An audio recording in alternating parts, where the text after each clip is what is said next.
রিজভী সাহেব জামাত ইসলামকে নিয়ে যেই বক্তব্য দিয়েছেন তার জবাব জামাত ইসলামের দিতে হয়নি, সাধারণ জনগণই সেই জবাবটি দিয়ে দিয়েছে।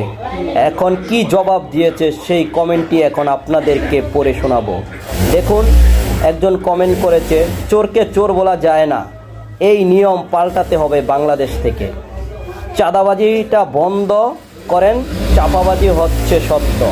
সাহেবকে ধন্যবাদ স্বঘোষিত চাঁদাবাজি দল হিসেবে বিএনপিকে পরিচয় করে দেওয়ার জন্য।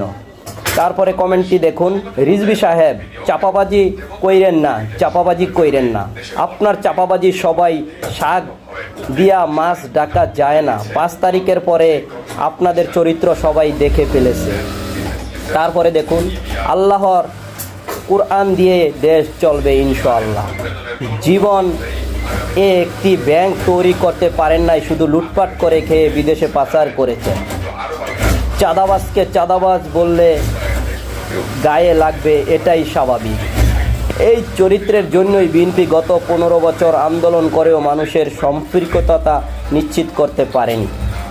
ইনশাআল্লাহ জামাত ইসলাম ক্ষমতায় আসবে, নিজের জিনিস নিজের উদ্ধার করে, এটাই কি চাঁদাবাজি?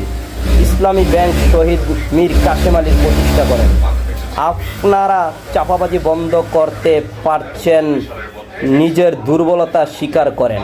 আওয়ামী লীগ ফিরে এসেছে বিএনপি। ওনার কথা শুনে কেউ কিছু মনে কইরেন না, আসলে মানুষের বয়স বাড়লে যা হয় আর কি। জামাত শিবির জিন্দাবাদ।